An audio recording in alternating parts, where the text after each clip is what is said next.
Hello everyone, welcome back to my YouTube channel. आज का topic है addition theorem of probability. Friends, ये topic आप क्लास 11 में और ग्रेजुएशन में पहले पढ़ चुके होंगे, पर आज हम रियल लाइफ के एग्जांपल से इसको बहुत ही इजी और इंटरेस्टिंग वे से समझते हैं। प्रीवियस वीडियोस में हमने सीखा सिंगल इवेंट की प्रोबेबिलिटी फाइंड करना, चाहे वो एक कॉइन से रिलेटेड प्रॉब्लम हो या डाइस को रोल करने वाली हो या फिर कार्ड से रिलेटेड प्रॉब्लम्स हमने की। पर हर प्रॉब्लम में, हर क्वेश्चन में एक सिंगल इवेंट हैपन हो रहा था जिसकी प्रोबेबिलिटी फाइंड करना हमने सीखा। Friends, in case of addition theorem of probability आपके पास दो या दो से ज्यादा इवेंट्स जब साइमल्टेनियसली हो किसी भी एक्सपेरिमेंट के अंदर, तो उसकी प्रोबेबिलिटी फाइंड करना आज हम सीखने वाले हैं। There are two types under this. Type 1 is non-mutually exclusive events and the type 2 is mutually exclusive events. Friends, the term mutually exclusive का meaning है disjoint होना। Events का disjoint होना means there is no connection at all. दोनों events में आपस में कोई relation नहीं है, उनमें कोई भी outcomes, कोई भी cases common नहीं है। तो इसका opposite है non-mutually exclusive events where the meaning is not disjoint, means events आपस में disjoint नहीं है, वो separate नहीं है, of course उनमें कोई ना कोई connection जरूर है। तो दोनों टाइप्स करेंगे हम वन बाय वन और दोनों पे बेस थ्योरम का मीनिंग समझते हैं। So the type 1 is when events are not mutually exclusive. If A and B are any two events, they are of course subsets of the same sample space S। हमने कोई sample space लिया, उसी के दोनों ये subsets हैं, उसी के अंदर ये इवेंट्स अकर हो रहे हैं and they are not mutually exclusive events, then probability of A union B। Friends, ये सिंबल है यूनियन का, इसका मीनिंग है और। हम निकाल रहे हैं प्रोबेबिलिटी ऑफ A और B, या तो इवेंट A हो या B हो, बट अगर उनमें कुछ ना कुछ कॉमन है तो हमें वो भी केस कंसीडर करना पड़ेगा कि कॉमन वाले को हम एक बार माइनस कर देंगे। So result says probability of A union B किसके इक्वल है? Probability of A। आप पहले A इवेंट की प्रोबेबिलिटी लिखेंगे plus probability of B। Friends, हम क्या सब्ट्रैक्ट कर रहे हैं ये समझना इंपॉर्टेंट है। हमने माइनस किया probability of A intersection B। ये जो उल्टा U का साइन है इसको हम बोलते हैं इंटरसेक्शन। कॉमन लैंग्वेज में इसका मीनिंग है एंड, और यूनियन का मीनिंग होता है फ्रेंड्स और। हम फाइंड कर रहे हैं प्रोबेबिलिटी ऑफ A और B, या A हो या B हो, पर अगर दोनों ही इवेंट्स में अगर कुछ ना कुछ कॉमन है A एंड B, अगर दोनों में कुछ आउटकम्स कॉमन है तो हमें कॉमन वाले आउटकम्स को सब्ट्रैक्ट भी करना पड़ेगा। इसको वेन डायग्राम की हेल्प से समझते हैं। फ्रेंड्स, ये मेरा मेन सैंपल स्पेस है, मैंने दो इवेंट्स लिए, this is my event A, suppose this is the next event B। अब फ्रेंड्स, अगर आप इस कॉमन पोर्शन को नोटिस करें, this is the part of event A as well as the part of event B। Means आपका ये portion friends क्या हो गया? A intersection B। This is the overlapping portion. तो ये दो बार काउंट होने की वजह से फ्रेंड्स हमें एक बार इसको सब्ट्रैक्ट करना पड़ा। So this is the logic of subtracting probability of A intersection B, क्योंकि ये पोर्शन दो बार काउंट हो गया है। This is counting twice, this is the part of event A as well as the part of event B also. इस duplicacy को remove करने के लिए हमें इसको एक बार इसमें से सब्ट्रैक्ट करना पड़ा। So this is your addition theorem of probability. जब आपके इवेंट्स क्या हो?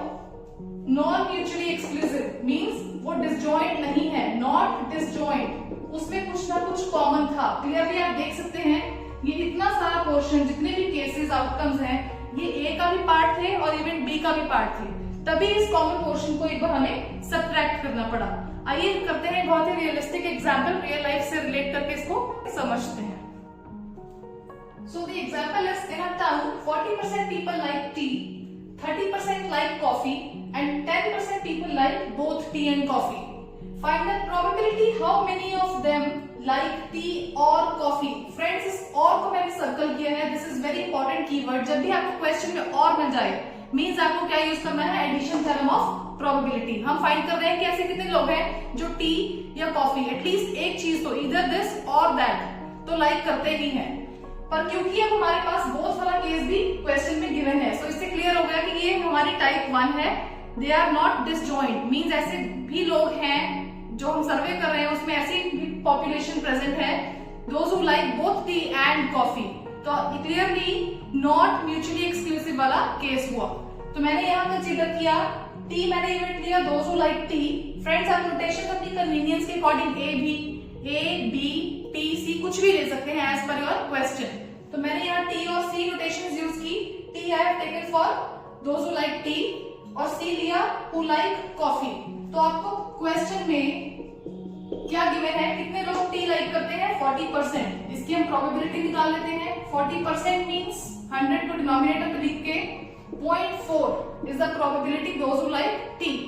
सिमिलरली फ्रेंड्स मैं फाइंड करूंगी प्रोबेबिलिटी जो कॉफी को लाइक करते हैं, ऐसे है 30% लोग। सॉल्व करके आपको मिला 0.3 इज द प्रोबेबिलिटी जो कॉफी को लाइक करते हैं। Next I have taken probability of T intersection C, क्योंकि हमारे पास 10% ऐसे लोग हैं जो दोनों टी और कॉफी दोनों को लाइक करते हैं। इंटरसेक्शन का मीनिंग आपको मैं पहले एक्सप्लेन कर चुकी हूँ। इसका मीनिंग है and, means there is a compulsion कि हमें दोनों ही इवेंट्स को कंसीडर करना है। तो मैंने फाइंड की इसकी प्रोबेबिलिटी, ये आई 0.1। फ्रेंड्स अभी हमारा क्वेश्चन के अकॉर्डिंग फाइंड हमें करना है टी यूनियन सी की प्रोबेबिलिटी। ये हमारा मिसिंग वैल्यू है। So I am using addition theorem over here. मैंने लिखा probability of T union C. This is equals to probability of T plus probability of C minus probability of T intersection C. Friends हमने minus इसलिए किया क्योंकि clearly हमारे पास ये overlapping portion यहाँ पर गिवन है, those who like both tea and coffee। तो ये पार्ट दो बार काउंट होने की वजह से हमें एक बार इसको माइनस करना पड़ रहा है। मैंने सारी वैल्यूज पुट इन की है, put in the values over here. ये आपकी प्रोबेबिलिटी आ चुकी है those who like either T और कॉफी, कि एटलीस्ट एक तो वो लाइक करें ही करें, या वो टी या कॉफी, क्योंकि कॉमन पोर्शन दो बार काउंट हुआ, तो इसको हम एक बार इसमें से सब्ट्रैक्ट कर चुके हैं। This is the Venn diagram, this is the subset showing those who like T, this is for coffee, और ये जो शेडेड पोर्शन ओवरलैपिंग पोर्शन है ये टी इंटरसेक्शन सी को शो करता है। I hope this type 1 is clear to everyone now. Now the type 2 is if A and B events are mutually exclusive. In that case हमारा result friends क्या होगा? Probability of A union B आप find करेंगे. This is equals to probability of A plus probability of B. I have explained the reason over here why. ऐसा क्यों है इसको समझते हैं Venn diagram की हेल्प से। This is my sample space. ये मेरा complete superset है। इसके अंदर दो इवेंट्स हैं A and B। आप क्लियरली देख सकते हैं दोनों ही इवेंट्स इंडिपेंडेंट इवेंट्स हैं। They are not at all connected to each other. इनमें कोई भी रिलेशन नहीं है, कोई भी ओवरलैपिंग एरिया नहीं है, means there is nothing common in between. तो इनके इंटरसेक्शन होता है कि कितना पोर्शन कॉमन है। तो मैंने लिखा दिस इज 5 मीनिंग होता है एम्प्टी, ये एम्प्टीनेस को शो करता है, means there is nothing common at all. तो इसकी प्रोबेबिलिटी फ्रेंड्स क्या आ गई? 0, कि जब कुछ कॉमन ही नहीं है तो उसकी कॉमन पोर्शन की प्रोबेबिलिटी क्या है? वो नल है। There is nothing common at all, that is nil, right. तो ऑफ कोर्स माइनस करने के लिए मेरे पास कुछ भी नहीं है, हमेशा सब्ट्रैक्ट करते थे कॉमन पोर्शन, बट सिंस इसकी प्रोबेबिलिटी 0 होने की वजह से हम कुछ सब्ट्रैक्ट ही नहीं कर रहे हैं, तो आपका फॉर्मूला सिर्फ इतना ही रह गया, यहाँ पर आकर आपका फॉर्मूला स्टॉप हो गया है। That is why it is equals to probability of A plus probability of B. ये कब होगा? When your events are mutually exclusive. इसका मीनिंग है disjoint, means they are independent events. They are not connected to each other. There is no relation at all in between them. Now the question is, a fair die is rolled. What is the probability of getting number 3 or 5? Friends again ये और देखते हैं हमें clear हो गया कि हमें addition theorem of probability यहाँ यूज करनी है। हमें पता है डाई रोल करने पर हमारे टोटल आउटकम 6 आते हैं, 1 2 6। सो this is my sample space. आप खुद लॉजिकली सोचिए, एक टाइम पर या तो सिर्फ 3 नंबर आएगा डाई पर, या फिर सिर्फ 5 आ सकता है। मींस दोनों एक साथ साइमल्टेनियसली कभी भी पॉसिबल नहीं है आने। तो means these events are mutually exclusive events. Clearly they are mutually exclusive. मैंने यहाँ लिख दिया they are disjoint. This is the meaning of mutually exclusive कि इवेंट्स क्या है? डिसजॉइंट है। या तो एक टाइम पर आपके पास नंबर 3 आएगा डाइस पर, या एक बार नंबर 5 आएगा। There is nothing common in between. So I have written over here A is the event I have taken getting number 3, B मैंने लिया ऐसा इवेंट कि नंबर 5 मेरे पास आ रहा है। Since the events are disjoint, तो दोनों की कॉमन प्रोबेबिलिटी क्या होगी फ्रेंड्स? 0, राइट। इवेंट ए की प्रोबेबिलिटी आपको निकालनी है on the same steps, number of favourable cases divided by number of total cases. तो ए इवेंट था गेटिंग नंबर 3, ये मेरा एक आउटकम हुआ जो फेवरेबल है, टोटल है 6, तो इसकी प्रोबेबिलिटी आई 1/6। On the same steps event B की प्रोबेबिलिटी भी आप इसी तरह निकालेंगे। नंबर 5 आने का एक आउटकम है फेवरेबल और टोटल आउटकम्स है 6, तो 1/6 इसकी भी प्रोबेबिलिटी आ चुकी है। Since there is nothing common between both the events, दोनों ही डिसजॉइंट इवेंट्स थे मेरे, तो दोनों की कॉमन प्रोबेबिलिटी क्या है? 0। प्रोबेबिलिटी ऑफ इंटरसेक्शन भी 0 हो चुकी है। I have inserted the values over here. So this is 2/6. Cancellation करके आपका आंसर आया 1/3. So I hope with this type 2 is also clear, friends.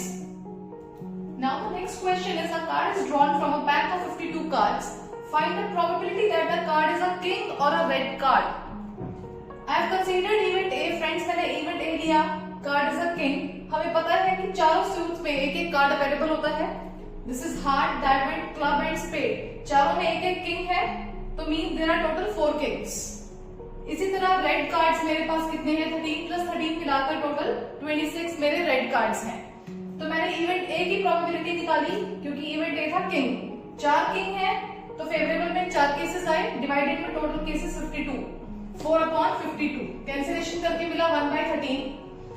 Event B की प्रोबेबिलिटी निकालते हैं, वेयर बी इवेंट कहता है कि it is a red card. Red हमारे पास फेवरेबल 26 है, तो न्यूमरेटर में आया 26. डिवाइड में हम लेते हैं टोटल आउटकम्स, तो मैंने लिखा 52. कैंसिलेशन करके मुझे मिला friends 1/2. Now we have to check is there anything common between event A and B. Yes, कि कार्ड किंग भी हो और रेड भी हो. क्लियरली आप देख सकते हैं ये दोनों किंग्स, ये दोनों कार्ड्स किंग हैं और ये मोरोवर रेड भी हैं. Means it is fulfilling both the conditions. It is a part of event A as well as the part of event B, which means A intersection B में हमारे पास कितने cases है friends? There are 2 such cards which are king as well as they are red card. They are red in color, right? तो मैंने लिखा है intersection B equals to 2. और इसी की probability निकालेंगे. Probability of A intersection कितना आया? Favorable divided by total outcomes 52. Cancellation करके मुझे मिला 1/26. और clearly मुझे find करना है whether it is a king or red card. और आपका indicator है that we have to use the addition theorem of probability. Now let's use the theorem.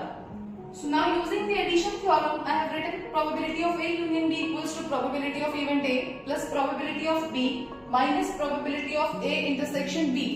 Why we are using type 1 friends? Clearly because it is the type 1 case where the events are not disjoint, non mutually exclusive वाला ये case है, क्योंकि ऐसे 2 cards हैं जो king होने के साथ साथ they are red in color, so it is fulfilling both the conditions. It is a part of both the events A and B. तो इसका मतलब कि कॉमन पोर्शन 2 बार अगर हो रहा है, हमें एक बार इसको सब्ट्रैक्ट करना पड़ेगा. आप इसको वेन डायग्राम की हेल्प से समझ सकते हैं. किंग हमारे पास 13 कार्ड्स हैं और टोटल रेड कार्ड्स जो है they are 26. But king and red ऐसे 2 कार्ड्स हैं जो किंग होने के साथ साथ they are red in colour, which means this overlapping portion is occurring 2 times. तो इसको एक बार मैंने इसमें से माइनस किया. आफ्टर पुटिंग दी वैल्यूज मैंने एलसीएम लेके इसको सिंप्लीफाई किया. 7/13 is the probability that card is either a king card और it is a red card. So I hope both the types are clear friends. Addition theorem of probability. I'll meet you in the next video. If you're watching my video for the first time, don't forget to press the subscribe button. Stay tuned, stay happy. ऐसे बहुत ही interesting concepts के लिए बने रहिए, मेरे channel से जुड़े रहिए. Thank you.